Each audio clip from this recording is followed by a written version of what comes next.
আজি যদিও আনুষ্ঠানিকভাৱে আপোনাসৱৰ সন্মুখত শ্ৰীমদ ভাগৱতৰ ব্যাখ্যাৰ বাবে আমি আসন গ্ৰহণ কৰা হৈছে, সেয়া একমাত্ৰ এটা আনুষ্ঠানিকতাহে। কাৰণ প্ৰকৃতাৰ্থত আমাৰ কথাখিনি, আমাৰ উপস্থাপনখিনি, আমাৰ দৰ্শনখিনি, আমাৰ চিন্তাখিনি আমি যিমানেই শাস্ত্ৰীয় মৰ্যাদাৰে, যিমানেই শাস্ত্ৰৰ শৈলীয়ে ক'বলৈ চেষ্টা নকৰোঁ কিয়, তাত নিজা ব্যক্তিগত দৰ্শন, ব্যক্তিগত চিন্তা, ব্যক্তিগত ধাৰণাৰ যৎকিঞ্চিত হ'লেও প্ৰভাৱ থাকি। কিন্তু শাস্ত্ৰীয়ৰে মাৰ্গতে এটা সিদ্ধান্ত আছে যে সামান্য এনে সাধাৰণ পুখুৰী এটাৰ পানীখিনিৰ কোনো মূল্য নাথাকে, কিন্তু সেই পুখুৰীৰ পানীত যেতিয়া বোলে গংগা জল সামান্য অকণমানো মিশ্ৰিত কৰা যায়, তেতিয়াহ'লে সেই সামান্য পুখুৰীৰ জলখিনিও গংগা জললৈ পৰিৱৰ্তন হয়। তদনুৰূপতি আমাৰ সেই উপস্থাপন, আমাৰ সেই দৰ্শনৰ মাজত যিখিনি সময়ত ঈশ্বৰৰ প্ৰসংগটো স্পষ্ট ৰূপত প্ৰকাশ পাব, নিজ নিজ বুদ্ধি অনুসাৰে, নিজ নিজ চেতনাৰ স্তৰ সাপেক্ষে আপোনাসৱে তাৰ গ্ৰহণ কৰিব লগাখিনি গ্ৰহণ কৰিব, আৰু যদি তাত কিবা বৰ্জন কৰিবলগীয়া বুলি ভাবে তেতিয়াহ'লে তাক স্ব ইচ্ছাই বৰ্জন কৰিব। আৰু আৰম্ভণিতেই এটা কথা আমাৰ ফালৰ পৰা মই প্ৰকাশ কৰিব বিচাৰিছোঁ যে হয়, কিবা বিশৃংখলিত পৰিৱেশ সৃষ্টি নহওক বুলিয়েই চাগৈ উদযাপন সমিতিয়ে ইয়াত এখন ফলক লিখি থৈছে যে ব্যাখ্যাকাৰকক প্ৰশ্ন কৰা নিষেধ। কিন্তু মই এই স্থানৰ পৰা আপোনাসৱক খোলাকৈ কৈছোঁ, কথাখিনি কৈ যাওঁতে স্বাভাৱিক কথা, সংশয়টো আহিব ন। ময়ো সকলো কথা বুজি পেলাই ইয়াত ভাগৱত কথা বহিবলৈ বহা নাই, আৰু আপোনাসৱেও সকলো কথা বুজি ইয়াত বহি থকা নাই। আমি বহুত ক্ষুদ্ৰতকৈ ক্ষুদ্ৰ কথা জানো। ব্যাখ্যা অনুষ্ঠান বা ধৰ্ম আলোচনী যিকোনো এটা অনুষ্ঠান এইবাবেই পতা যায় বা আয়োজন কৰা যায় যাতে সেই স্থানত বহি আমি নিজৰ ভাৱৰ আদান প্ৰদানেৰে ধৰ্ম, আধ্যাত্মিকতা, ভক্তি সম্পৰ্কত যিখিনি মনত সংশয় থাকে সেইখিনি যাতে আমি নিবাৰণ কৰি ল'ব পাৰোঁ, আপোনাৰ পৰা মই লৈ, মোৰ পৰা তেখেতে লৈ, তেখেতৰ পৰা ইজনে লৈ, হয়নে? গতিকে আৰু হয়, প্ৰশ্ন কৰাৰো এটা পদ্ধতি আছে, কিন্তু পদ্ধতিলৈ মই এতিয়া যাব বিচৰা নাই। ভাৱ যিয়েই নহওক, যদি কিবা কাৰণত যৎ কিঞ্চিত মানুহ কথাৰ মাজত আপোনাসৱৰ মনত কিবা শংকা উপজে, তেতিয়াহ'লে তাৰ পৰা ক'বলৈ অসহজ অনুভৱ হ'লেও মোৰ কাষলৈ আহিব, কাণে কাণে হ'লেও কথাষাৰ জনাব যে এই কথাটোৰ ওপৰত অকণমান মোৰ কথাটো মিলা নাই, যে এই কথাটো তুমি ক'ৰ পৰা কৈছা। কাৰণ কেৱল আনুষ্ঠানিকতা ৰাখি মই ইয়ালৈ আহিছোঁ, মই ইয়াৰ ওপৰত দুটামান কথা ক'ম, যথা সময়ত মই গুচি যাম। মই ওলোটাই আপোনালোকলৈ ফোন কৰিও নুসুধো যে আপোনালোক ভালে আছেনে, ভাগৱত কথাৰ পৰা কি বুজিলে, কেতিয়াও নুসুধো। সুধিম জানো? নুসুধো। কেৱল এটা ফ্ল'ত থাকিয়ে ভক্তিটো নহয়, নহয় জানো? কিবা এটা পাৰ্মানেণ্টকৈ থাকিব লাগিব। আৰু এইটোও নাভাবিব যে মাধুৰ্য আহিছে, মাধুৰ্য ইয়াত ভাগৱতৰ কাহানিও নুশুনা নোপজা কথা কিছুমান কৈ সকলোৰে মন মগজুত ক্ৰিয়া কৰিব। কথা একেখিনিয়ে, নহয়নে? তাকে খালি উপস্থাপন কৰা পদ্ধতিটো সকলোৰে বেলেগ। আৰু আনটো ফালৰ পৰা চাবলৈ গ'লে, অকণমান আগত ব্যাখ্যাৰ আৰম্ভণিতে পৰিস্থিতিটো সুন্দৰভাৱে চলিবলৈ উদযাপন সমিতিয়ে এইটোও ঘোষণা কৰি দিছিল যে ব্যাখ্যাৰ সময়ত মোবাইল ফোনটো চাইলেণ্ট ৰাখিব, কথা বতৰা বৰকৈ নাপাতিব। সেই কথাটো কেৱল ব্যাখ্যাৰ বাবেই নহয়, পাঠৰ সময়তো মই কৈ যোৱা কথাখিনি গুৰুত্ব নিদিলেও কোনো দুখ নাই। কিয় জানেনে? কাৰণ ইয়াত মই মোৰ দৃষ্টিকোণেৰে ক'ম, যি ক'ম, নহয়নে? আধাৰ ভাগৱত, কিন্তু তাত নিজা দৃষ্টিটো আছে। কিন্তু যেতিয়া ভাগৱতৰ প্ৰত্যক্ষ বাক্য উচ্চাৰণ হয়, সেইখিনি সময়ত যদি মই নিজৰ গুৰুত্বতাটো তাক দিব নোৱাৰোঁ, দুখনীয় সেইটো বেছি হয়। আৰু যিমানখিনিলৈকে কথা শুনাত আছে, কথা শুনাৰ প্ৰসংগ আছে ন, কোনোবা এজন ঘৰত বহি আছে, নামঘৰলৈ আহিব পৰা নাই কিবা কাৰণত, কিন্তু যদি তেওঁৰ মন আছে, হয়নে, তেওঁ ঘৰৰ বিচনাৰ পৰা হ'লেও শুনি থাকিব। আৰু যদি মোৰ মনটো নাই, তেতিয়াহ'লে মই ফোনটো চাইলেণ্ট কৰিও মনে মনে বহি থাকিও মই শুনি থাকিব নোৱাৰোঁ, কাৰণ মোৰ মনটোত বেলেগ চলি থাকিব, নহয়নে? সেই ভিতৰৰ যিটো প্ৰক্ৰিয়া, সেইটো আমি কাৰোবাক নিৰ্দেশনা দি পৰিৱৰ্তন কৰিব নোৱাৰোঁ। সেইবাবে কথা কোৱা হৈছে যে য়তো ভাৱ ততো ভৱতি, যে যেনে ধৰণৰ ভাৱ থাকিব তেনেধৰণৰ চিন্তাধাৰা দৰ্শনী মনত প্ৰকট হ'ব। আজি এতিয়া আপোনাৰ খবৰ ইয়াত শ্ৰীমদ ভাগৱত শ্ৰৱণ কীৰ্তনৰ ৪ৰ্থ দিন, নহয়নে? ইতিমধ্যে অসমৰ গণ্যমান্য বহুকেইজন ব্যাখ্যাকাৰ, সুবক্তা, সুআলোচকে আপোনাৰ খবৰ সন্মুখত শ্ৰীমদ ভাগৱতৰ ব্যাখ্যা আগবঢ়াই গৈছে।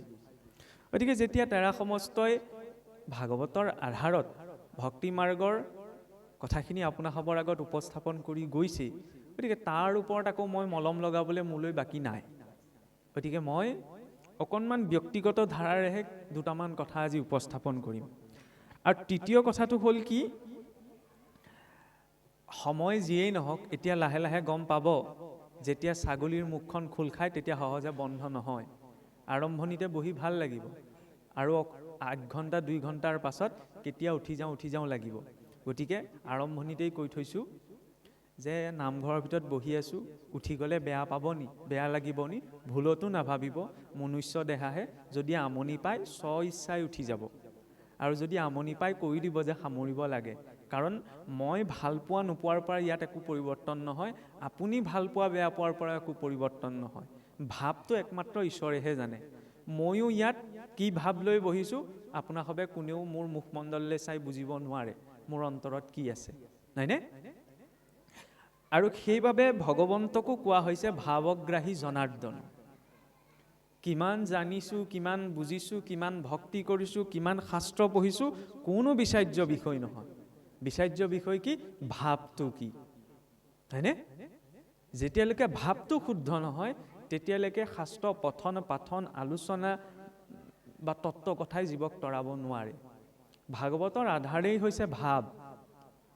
আৰম্ভণিও হৈছে সেইবাৰে ভবৰ্ণৰ পৰাই। যেতিয়া ভাৱটো থাকে ন, ভাবিন লভতে জ্ঞানম, জ্ঞান আপোনা আপুনি আহে। ভাবিন লভতে সৰ্বম, ভাৱ থাকিলে সকলো পাব পাৰি। ভাবিন লভ্যতে দেৱ দৰ্শনম, ভাৱ থাকিলে স্বয়ং ইষ্টদেৱৰ দৰ্শনো পোৱা সম্ভৱ। কিন্তু ভাৱ কেনেকৈ আহে? যোগম ভৱতি ধ্যানম, ধ্যানম ভৱতি ভাৱম। ভাৱ আহিবলৈ হ'লে পোনপ্ৰথমীয় বস্তুটোৱেই হৈছে বোলে ধ্যান। যেতিয়া ধ্যান, ক্ষমা কৰিব, যোগ। যেতিয়া যোগ সাধন হ'ব তেতিয়া ধ্যান আপোনা আপুনি হ'ব, আৰু যেতিয়া ধ্যান আচৰণ হ'ব তেতিয়াহ'লে ভাৱ আপোনা আপুনি আহিব। আমি যে কৈ থাকোঁ ন ভক্তি মাৰ্গত, এই ভাৱটো লাগে, ভাৱটো লাগে, ভাৱটো লাগে। ভাৱটো ক'ৰ পৰা আহিব? মই ক'লে বুলি আহিব নি? আপুনি ক'লে বুলি আহিব নি? নাহে, হয়নে? ভাৱটো ইমান এতিয়া যুগত অভাৱ হৈছে, চাওকচোন। পিতৃ মাতৃৰ প্ৰতি ল'ৰা ছোৱালীৰ মনতো কোনোবাখিনিত ভাৱৰ কেতিয়াবা অভাৱ হোৱা আজিৰ সমাজত দেখা পোৱা যায়গৈ। ভগৱানৰ কথাটো কোনো প্ৰশ্নই নাই তেতিয়াহ'লে। নিজৰ মাক দেউতাকৰ প্ৰতি যেতিয়া ভাৱটো অকণমান তাৰতম্য ঘটে, ভগৱানৰ প্ৰতি কিয় নঘটিব? ভাৱটো ইমান সহজে পোৱা বস্তু নহয়। কাৰোবাৰ উপদেশত, ক'ৰবাৰ পৰা শুনিলে। প্ৰথম কি কৈছে? যোগ। যোগ বুলি ক'লে পদ্মাসনত বহি শাৰীৰিক যিটো ধ্যানৰ বিধান আছে সেয়াই যোগ নহয়। সেইটো এটা শৰীৰৰ স্তৰৰ এটা মাধ্যম, যাক আমি যোগ বুলি কওঁ। তাত অনুলোম বিলোম আসন প্ৰাণায়াম ইত্যাদি জড়িত হৈ আছে নহয়, অষ্টাংগ যোগ। ভাগৱতৰ দৰ্শনত যোগক কি বুলি কোৱা হৈছে? যোগ শব্দটোৱে বুজাইছে যে সংযোগ, কাৰোবাৰ সৈতে কিবা এটা সংযোগ হোৱা, হয়নে? সেই সংযোগটো আমি কেনেকৈ চাওঁ? নামঘৰলৈ আহিলোঁ, নামঘৰলৈ আহি ইজনে সিজনক লগ পোৱাৰ লগে লগে ভাল বেয়া ইত্যাদি প্ৰয়োজনীয় জাগতিক কথাখিনি আমি পাতিলোঁ। কিন্তু নামষাৰ প্ৰসংগ কৰাৰ আগমুহূৰ্তত বা পাঠ আৰম্ভণি হোৱাৰ আগমুহূৰ্তত যেতিয়া হৰিধ্বনি দিয়ে, হয়নে, তেতিয়া সকলোৱে নিজৰ কথা বতৰাবোৰ বাদ দি গম পায়, সতৰ্ক হয় যে এতিয়া নাম গাবলৈ লৈছে, এতিয়া আমি নাম গাবলৈ প্ৰস্তুত হ'ব লাগিব, বা এতিয়া পাঠ পঢ়িবলৈ লৈছে, এতিয়া পাঠ পঢ়িবলৈ আমি প্ৰস্তুত হ'ব লাগিব। সেই হৰিধ্বনিটোৱে কি কৰিলে? সংযোগ কৰিলে প্ৰত্যেকজনৰ অন্তৰাত্মা। কাৰ বাবে? ভগৱন্তৰ নাম লোৱাৰ বাবে, হয়নে? প্ৰথম সংযোগটো স্থাপন কৰিব লাগিব আপোনাৰ আৰু মোৰ মাজত। আৰু এই সংযোগটো চকুৰে চাই পেলাই কৰা নাযায়, হয়নে? এই সংযোগটো মানুহে দেহটো লৈ চাই পেলাই সংযুক্ত কৰা নাযায়। এই সংযুক্ত কাৰ জৰিয়তে হয়? অন্তৰাত্মাৰ জৰিয়তে। আৰু সেইটো প্ৰত্যক্ষ কৰিব নোৱাৰি, সেইটো মাত্ৰ অনুভৱ কৰিব পাৰি, হয়নে? চেনীৰ মিঠা সোৱাদটো কোনেও দেখুৱাই দিব নোৱাৰে। অৰ্জুনে সুধিছিল যে তুমি ভগৱানে কৈ আছে যে ময়ে সৰ্বস্ব, পৰ্বত নদী যিমান কীট পতংগ জংগ মহাপুৰুষেও লিখিছে, হয়নে? সৰ্বস্বময়। কিন্তু সকলোতে তুমি আছা ঠিকেই, তোমাক মই কেনেকৈ জানিম তুমি কি হয়? ভগৱন্তই কৈছে বোলে ৰসা আপচু কোনতেই, মই বোলে পানীৰ সোৱাদটোৰ নিচিনা। পানী জানো সোৱাদ থাকে? নাথাকে ন। কিন্তু পানীৰ এইটো বৈশিষ্ট্য থাকে, তাত যদি চেনি দি দিম সি চেনিৰ সোৱাদটো লৈ ল'ব, যদি তাত টেঙা দি দিম টেঙাৰ সোৱাদটো লৈ ল'ব। ভগৱানৰ ক্ষেত্ৰত ভাৱটো তেনেকুৱা, যদি তেওঁৰ প্ৰতি টেঙা ভাৱ থাকে জীৱনত টেঙাই পাওঁ, যদি মিঠা ভাৱ থাকে তেতিয়া মিঠাবিলাকেই আহে, আৰু যদি বেয়া ভাৱ থাকে জীৱনলৈ বেয়াখিনি আহে। যত ভাৱ তত ভৱতি। আৰু যোগৰ আটাইতকৈ উত্তম পৰাকাষ্ঠা কি? সমত্তম যোগ উচ্যতি, যে সমদৰ্শন, যিটো আজিৰ যুগত বহুত টান। সমান দেখা, হয়নে? সমাজত সমান দেখা বাদেই দিয়ক, পৰিয়ালতে আমি সমান নেদেখোঁ, হয়নে নহয়? নিজৰ পৰিয়ালৰ মানুহকেইটাৰ ভিতৰতে সমানতা আমাৰ নাথাকে, তাৰপিছত আমি বিশ্বত সমানতা দেখাৰ কথা কৈ থাকোঁ, বহুত দুৰ্লভ। আৰু সেই সমানতা কেতিয়া আহিব? যেতিয়া এতিয়া বুজা যায় যে মই যিকেইটা বস্তুৱে মোক বনাইছে সেই একেকেইটা বস্তুৱে আপোনাকো বনাইছে, হয়নে? তাৰ উপস্থাপনটো বেলেগ। মানুহ একেটাই কৃষ্ণৰ ভাও লৈছে, একেটাই দৈত্যৰ ভাও লৈছে, একেটাই ঋষিৰ ভাও লৈছে, একেটাই গায়নৰ ঘাটটোও মাৰিছে। মানুহ কিন্তু একেটাই আছে, সাজ সজ্জাটো বেলেগ, হয়নে? যেতিয়া এইটো চিন্তা আহে যে সেই ঈশ্বৰ এজনেই আৰু তেওঁৱেই সৰ্বস্বকে সৃষ্টি কৰিছে, সেয়া লাগিলে মনুষ্য কি অনুপৰমাণুটোলৈকে, হয়নে? আমি যদি আন্তৰিকভাৱেও চাওঁ আমাৰ শৰীৰটো কিহে গঠন কৰে? আমি স্কুলত পঢ়িবলৈ পাওঁ কোষ বোলে মনুষ্য শৰীৰটো গঠনৰ একক, হয়নে? কিন্তু কোষটো আটাইতকৈ সূক্ষ্ম একক নহয়, তাতোতকৈ তাৰ ভিতৰত সোমাই গ'লে বোলে এটা কোষ কেন্দ্ৰ থাকে, হয়নে? কোষ কেন্দ্ৰটোৰ ভিতৰত DNA থাকে, বংশগতিৰ বাহক, যি প্ৰজন্ম ধৰি এতিয়ালৈকে আপুনি মই এতিয়া যিটো শৰীৰ পাই আছোঁ, এইটো শৰীৰ নিজেতো গোটাই লোৱা নহয়। এই শৰীৰটোৰ ওপৰত আপোনাৰ মোৰ পিতৃ পিতামহ পৰ পিতামহ উৰ্ধ পিতামহ সেইসকলৰ জেনেটিক্সটো আছে, সেইকাৰণে এই শৰীৰটো, হয়নে?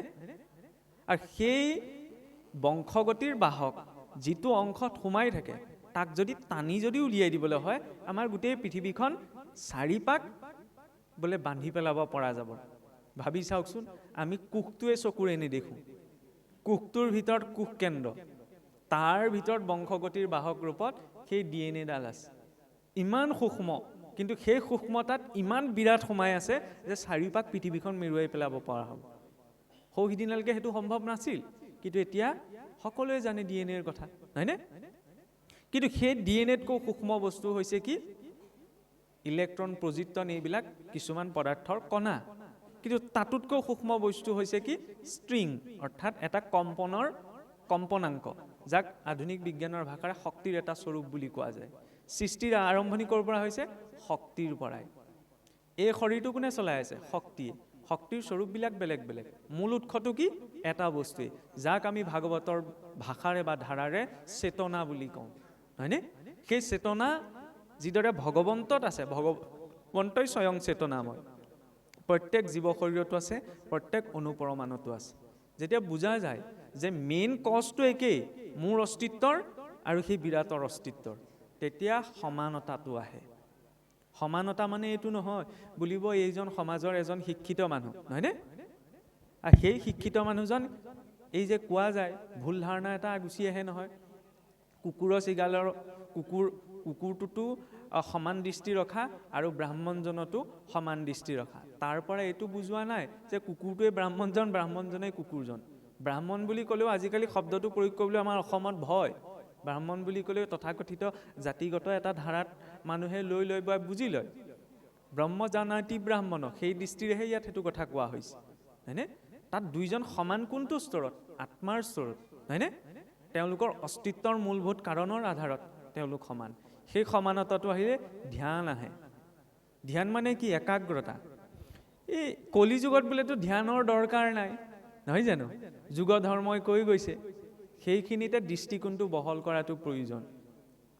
কলিত যে নামেই যুগ ধৰ্ম, তাত কোনো দ্বিমত ৰাখিবলগীয়া নাই, সেইটো শাস্ত্ৰৰ সিদ্ধান্ত আৰু সকলোৱে জানে। তাত আকৌ নতুনকৈ কিবা তাকে প্ৰকাৰে ব্যাখ্যা কৰিবলগীয়া, বুজাবলগীয়া নাই।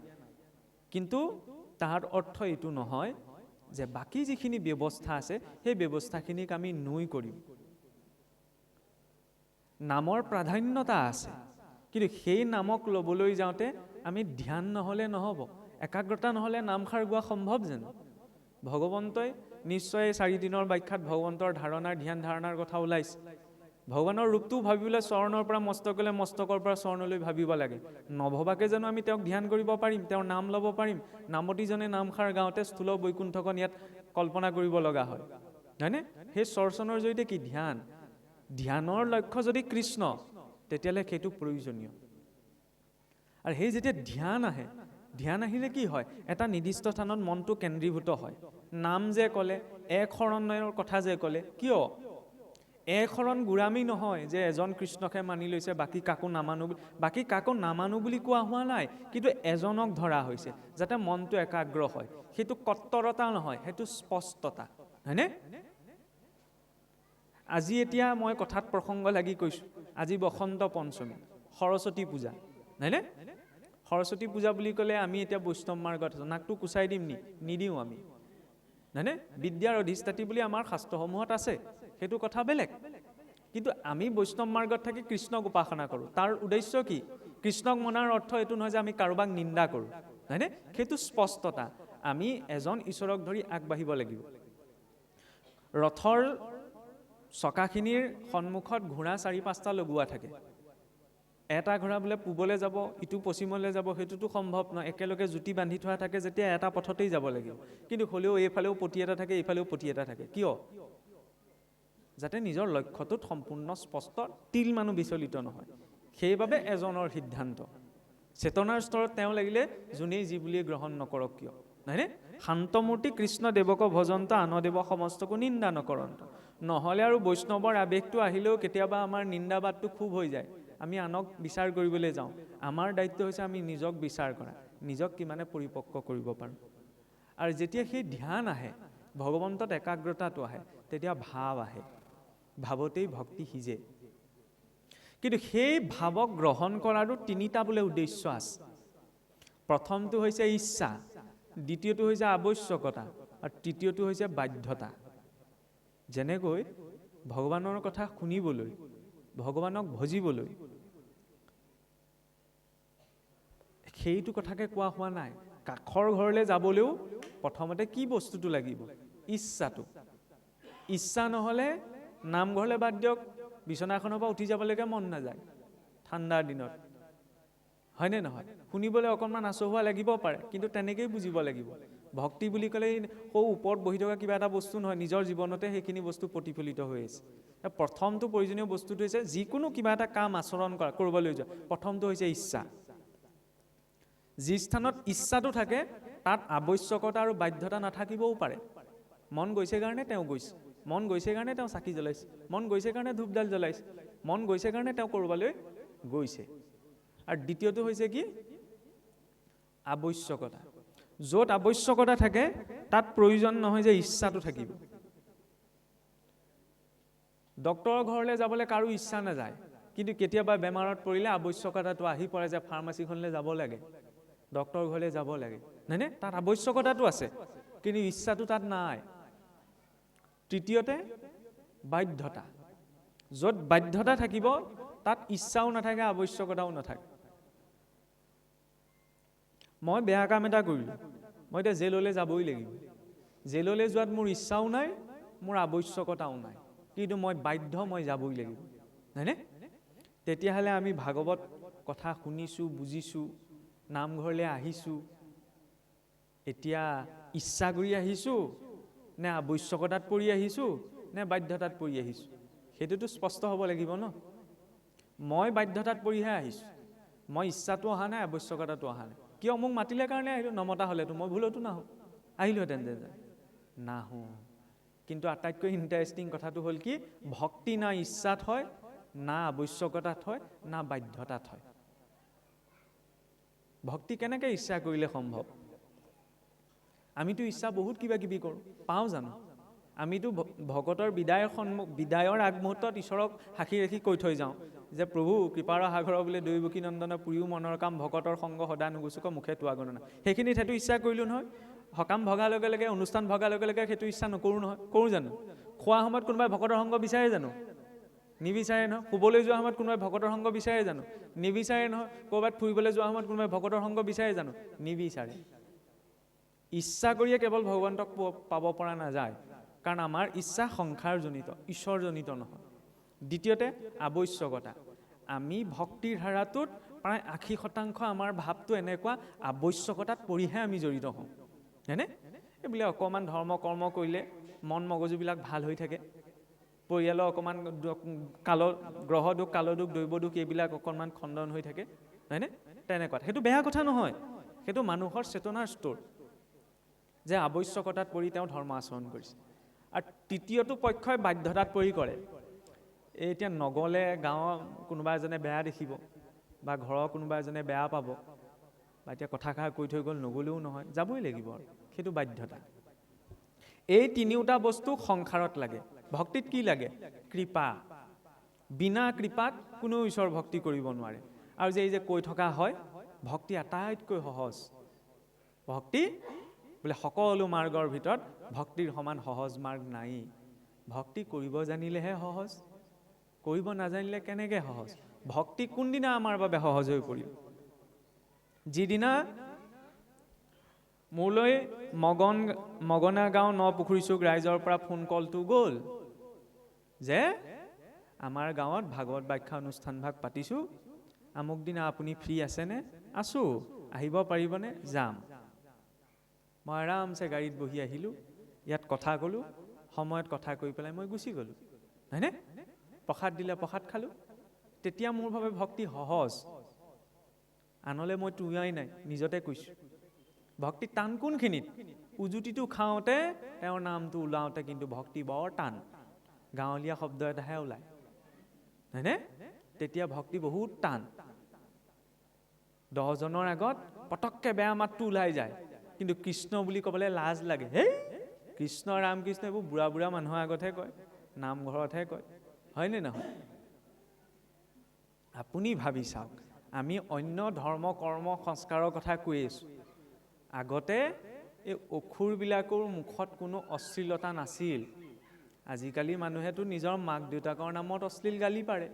তাৰপিছত ভাবিছোঁ কি ৰাম কৃষ্ণ নাম লৈ মই তৰি যাম। সম্ভৱ হ'বনে? তৰি যোৱা নোযোৱা পিছৰ কথা, প্ৰথম বাক্যই সংস্কাৰ নাই হোৱা, কেনেকৈ নিজক ঠিক কৰিম? ভাগৱতে কি কয়? ভগৱান প্ৰাপ্তি পিছত, প্ৰথম অন্তত ঈশ্বৰে যিখিনি দিছে তাৰ প্ৰতি গ্ৰেটিটিউডটো লাগে, হয়নে? জলকীয়াটো মানুহে কিয় খায়?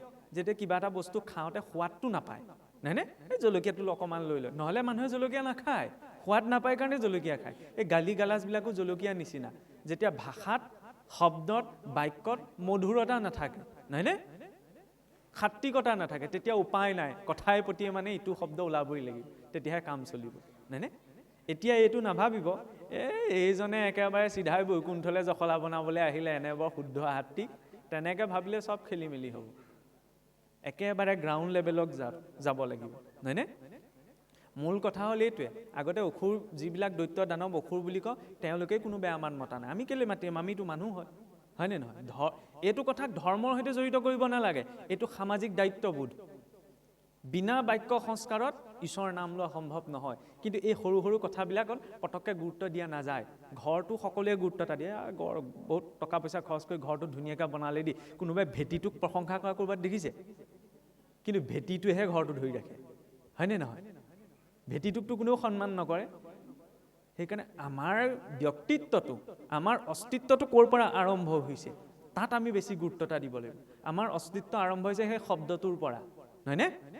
সৃষ্টিও আৰম্ভণি হৈছে শব্দৰ পৰা, সেইবাবে শব্দক ব্ৰহ্ম বুলি কোৱা হৈছে। যেতিয়ালৈকে সেই শব্দটো শুদ্ধ নহয়, তেতিয়ালৈকে ভক্তিলৈ আমি আগবাঢ়িব নোৱাৰোঁ। শ্ৰীমদ ভাগৱতৰ প্ৰতিটো অধ্যায়ত বৰ্ণিত, হয়নে?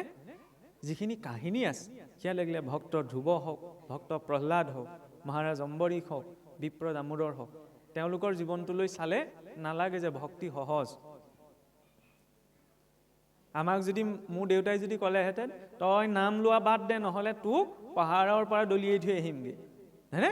সেইদিনাই বাদ দি দিলোহেঁতেন, পিছত হৰিভক্তি কৰিম, মৰিবলৈ নাই ক'লোহেঁতেন, আজিও ক'ম যদি সেইটো পৰিস্থিতি আহে। ভক্ত ধ্ৰুৱক যদি দেউতাকৰ কোচত উঠিবলৈ নাপাই পেলাই মা সুনীতিৰ ওচৰলৈ গৈ পেলাই মা সুনীতিয়ে যেতিয়া ক'লে যে বোপাই তুমি যি বিচাৰিছা ভগৱানেহে দিব পাৰিব, গতিকে তুমি ভগৱানক বিচাৰি যোৱা। ভক্ত ধ্ৰুৱ শিশুমতীয়া মনেৰে ঘৰৰ গৃহ এৰি গুচি গ'ল ভগৱানক বিচাৰি। মই কিন্তু ভুলতো নাযাওঁ, হয়নে? সেইটো কথা অকণমান হজম কৰিবলৈ টান হয়। বিপ্ৰ দামোদৰলৈ চাওক, খাবলৈ এমুঠি চাউল নাই, উপায় নাপায় শেষত তেওঁৰ পত্নীয়েও কয়গৈ যে আপুনি কি মানুহে, নিজৰ দেহাটোলৈ নাচাই ল'ৰা ছোৱালীকেইটা মুখলৈ চাওক, আপোনাৰ বন্ধুটো দ্বাৰকাৰ অধিপতি, কিবা এটা বিচাৰি আনকগৈ, ঘৰখনৰ অৱস্থাটোলৈ চাই, কিন্তু যাব নোৱাৰে। কিয় যাব নোৱাৰে? মহাৰাজ অম্বৰীশ, মহাৰাজ হৰিশ্চন্দ্ৰ, হয়নে? অম্বৰীশ এলা পেচা মানুহ নহয়। হৰি সেৱা কেতিয়া কৰা যায়? মই ইয়াত সেৱা কৰা নাই, কিন্তু সেৱা সেইজনেহে কৰিছে যিজনে ৰাতিপুৱাতে আহি নামঘৰৰ মজিয়াখন পটাপট চফা কৰিছেহি। সেৱা সেইজনেহে কৰিছে যিজনে প্ৰসাদখিনি বিলাবলৈ কলপাতখিনি যোগাৰ কৰি দিছে। সেৱা সেইজনেহে কৰিছে যিকেইজনে ডোংকেইটা চিলাই দিছে, হয়নে? কিয় কোৱা হৈছে? কাৰণ কিবা এটা কৰিব লাগিব, আৰু সেই কৰাৰ উদ্দেশ্যটো ঈশ্বৰৰ প্ৰীতি হ'ব লাগিব। আজি এই কৰ্মটোৰ, এই যে মই কথা কৈ আছোঁ, এই কৰ্মটোৰ বিনিময় এটা আছে, কিন্তু কলপাত কেইখিলা পাতি দিয়া কৰ্মটোৰ বিনিময়টো নাই। আছে জানো? নাই। নামঘৰখন মচি দিয়াৰ কোনো বিনিময় নাই, ভকতসকলে চাহ খোৱা বাতিকেইটা ধুই দিয়াৰ কোনো বিনিময় নাই, হয়নে?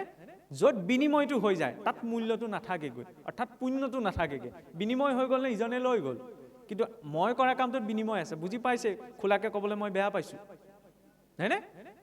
ইয়াত পুণ্যটো নাই, সেইকাৰণে ইয়াত দিয়াহে যায়। তাৰ উদাহৰণ মহাৰাজ অম্বৰীশ বুলি কিয় কোৱা হৈছে? মহাৰাজ অম্বৰীশ এটা সময়ত বোলে সমগ্ৰ জম্বুদ্বীপৰ অধিপতি আছিল। এতিয়া জম্বুদ্বীপৰ অধিপতি মানুহজনৰ কিমান গ্ৰেভিটি হ'ব লাগিব? ৰজা হয়, এজন বোলে হৰিভক্ত, আগৰ দিনত ভাল আছিল। ভাৰতবৰ্ষৰ বোলে ৰজা মহাৰজাবিলাকো একোজন ডাঙৰ ডাঙৰ ভক্ত আছিল। আজিকালি কনচেপ্টবিলাক চেঞ্জ হৈ থাকিলে, সেইকাৰণে তেতিয়া ধৰ্মনীতি ৰাজনীতি একেই আছিল, এতিয়া চব পাৰ্ট, হয়নে? আগৰ ৰজাসকল একোজন ভক্ত আছিল কাৰণে কোনো বিশৃংখলতা নাছিল সমাজত। এতিয়া এইবিলাক আৰু অকণমান বেলেগ হ'বলৈ ধৰিছে, বাৰু যাই হওক। মহাৰাজ অম্বৰীশে সদায় কি কয়, ৰাতিপুৱা গা পা ধুই হৰিৰ মন্দিৰলৈ যায়। হৰিৰ মন্দিৰত যিখিনি তেওঁৰ ৰজা হয়, ঈশ্বৰক অৰ্পণ কৰিবলৈ কোনোবা এজনে ভোগ বনাই দিয়ে, কোনোবা এজনে ফুল তুলসী চয়ন কৰি দিয়ে, কোনোবা এজনে চন্দন পিহি দিয়ে, কোনোবাই ফুলৰ মালা গাঁঠি দিয়ে। তেওঁ মন্দিৰলৈ যায়, হৰিক অৰ্চনা কৰে, সেৱা কৰে, গুচি আহে। তেনেকৈ দিন পাৰ হৈ যাওঁতে যাওঁতে এদিন মহাৰাজ অম্বৰীশে ভাবিলে, মই মন্দিৰলৈ যাওঁ হৰিৰ সেৱা কৰিবলৈ, কিন্তু সম্পূৰ্ণ ৰূপততো মই হৰিৰ সেৱা কৰা হোৱা নাই। এইটো ভাৱৰ স্তৰত দেই, যুক্তিৰে নাচাব কথাটো। তেতিয়া ভাবিলে কি, কাৰণ মোক ভগৱানক দিবলৈ মালাডাল গাঁঠি দিয়ে বেলেগ এজনে, মন্দিৰটো মুচি দিয়ে এজনে, ভোগ বনাই দিয়ে আন এজনে, চন্দন পিহি দিয়ে এজনে, ফুল চিঙি দিয়ে এজনে, মই গৈ পেলাই অৰ্পণ কৰোঁ আৰু গুচিহে আহোঁ। মইতোতো জনমটো পাইছোঁ হৰিৰ সেৱা কৰিব, গতিকে মই বেছিকৈ কিমান হৰিৰ সেৱা কৰিব পাৰোঁ এইটোত গুৰুত্ব এটা দিব লাগে। পিছদিনাৰ পৰা কি কৰিলে, কাইলৈৰ পৰা কোনো মন্দিৰলৈ আহিব নালাগে, ফুল মই নিজেই আনি ল'ম, মন্দিৰ মই নিজেই মুচি ল'ম, ভোগ মই নিজেই বনাই ল'ম। যুক্তিৰে নাচাব, পুনৰ কৈছোঁ ভাৱেৰে চাব। সেইটো কি মূৰ্খামি নি? নহয়, ভাৱ। কাৰণ হৰি মন্দিৰ মই নিজেই মচি লওঁ, ভগৱন্তৰ ভোগ বনালেও মই নিজেই বনাই লওঁ, হয়নে? মই আকৌ ভাবি থাকোঁ কি, নহয় মই যাম, ঢাৰিখন কোনোবা এজনে পাৰি দিবহি লাগিব, এনেকুৱাও কেতিয়াবা হৈ যায়। সেইটো নহয়, এইখন হৰিগৃহ বুলি কওঁ ন। এই নামঘৰত কোনোবা এজনে প্ৰসাদ খাই কলৰ বাকলি এটা পৰি আছে, মই যোৰহাটৰ পৰা আহিছোঁ, কলৰ বাকলিটো মই কেলৈ তুলি দিম? নহয়, মোৰ যদি চকুত পৰিছে ময়ো তুলি নিব লাগিব, কাৰণ এইখন কেৱল মগনা গাঁও নপুখুৰী চুকৰ ৰাইজৰ গৃহ নহয়, ইয়াত মোৰ অধিকাৰ আছে। কি ৰূপত? ভক্তৰ ৰূপত, নহয়নে? নামঘৰখন পৰিচালনা কৰা বা পৰিষ্কাৰ কৰাৰ দায়িত্বটো কেৱল নামঘৰীয়াজনৰে নহয়, ৰাইজে তেওঁক দায়িত্ব দি থৈছে, কিন্তু নামঘৰ প্ৰতিজন সদস্য। এই কথাখিনি কিয় কোৱা হৈছে? কাৰণ এইখিনি আমাৰ দৈনন্দিন জীৱনৰ সৈতে জড়িত কথা, নহয়নে? ভক্তি তাৰ পৰা বাঢ়ে যে ব্যক্তিজন কিমান বিনয়ী, ভগৱানে সেইটো চায়।